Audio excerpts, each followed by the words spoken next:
helped a client go from 5 to 50 subscribers in just 1 month after a whole year of struggling to grow on YouTube. Now, why would he come to me for help? It's because I have experience with starting a small YouTube channel and getting it monetized. For example, I have one gaming channel with 2,400 subscribers and over 3.7 million total views. I have another gaming channel which I started and got to 950 subscribers in just 97 videos in less than a year. And currently I'm trying to grow another YouTube channel all about product reviews. Some of my videos have had an okay level of success. Some having 1,000 views, some 10,000, some 100,000, and some getting close to 500,000 views. Meet Franco. So Franco started a self-improvement group for introverts. But there's a problem. He doesn't know where to find members to join his group. So he decided to start a YouTube channel so that people could find out about his group from his videos. He used to post multiple times a week, sometimes even daily, and yet most of his videos never got more than 10 views, even though he had been doing this for months. I embarked on a 4-week coaching program, so once a week we would meet up on a video call. I would give them a channel review, I would review their last uploaded videos, and then I'd give them advice. After struggling with most of his videos getting only 0 to 5 or 10 views, with my coaching, he was able to get 3 videos up to 100 views, and even one video got all the way over 1,000 views, which was pretty much a personal best for him.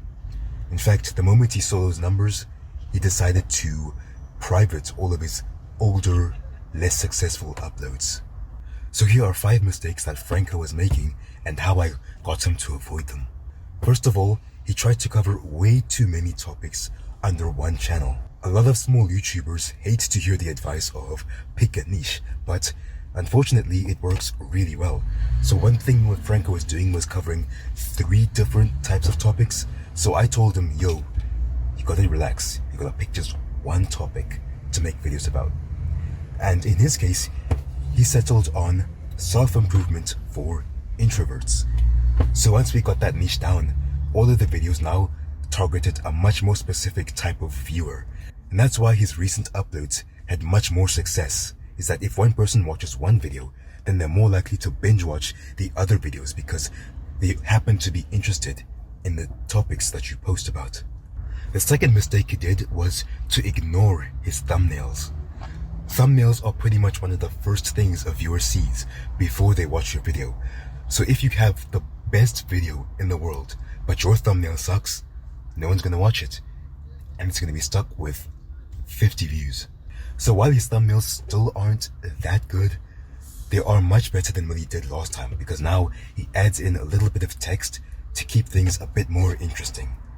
Other tips you can use to make better thumbnails is sitting down and taking a custom photo. Don't just take a screenshot from a video. You wanna edit your photos, have good lighting, and then, there's so much about thumbnails.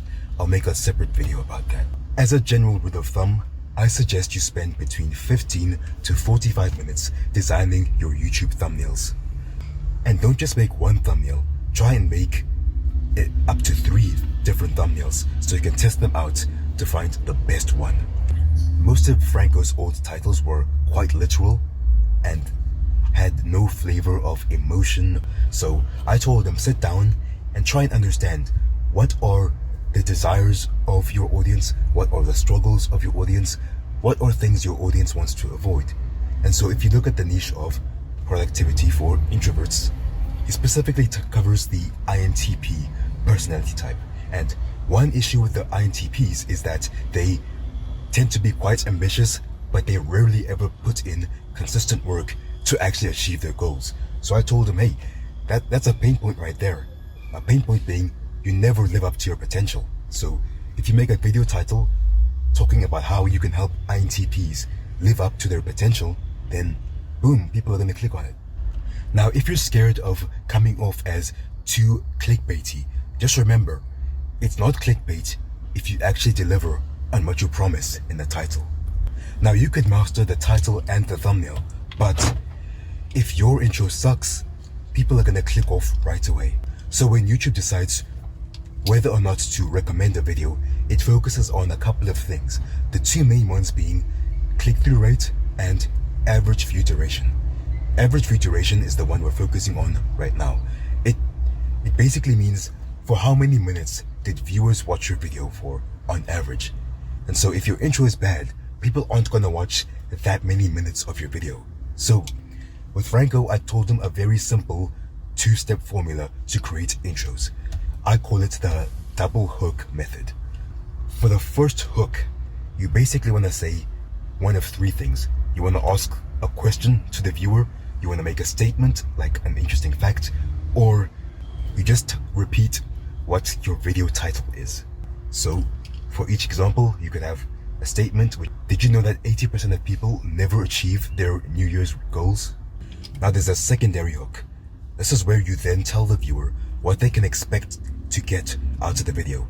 So if we was to do one for this video right now, I would say most YouTubers fail to get 1,000 subscribers. So in this video, I'm going to show you the best ways to actually reach your goal of hitting 1,000 subscribers so you can get monetized and start making money on YouTube. So now I can then say what to expect. I'm going to give you 5 tips that will help you to grow your YouTube channel to 1,000 subscribers. Pretty simple. Okay, so I'll have to make a separate video about intros, but I hope you get the idea. So if you would like to get one-on-one YouTube coaching, then click on the link in the description of the video.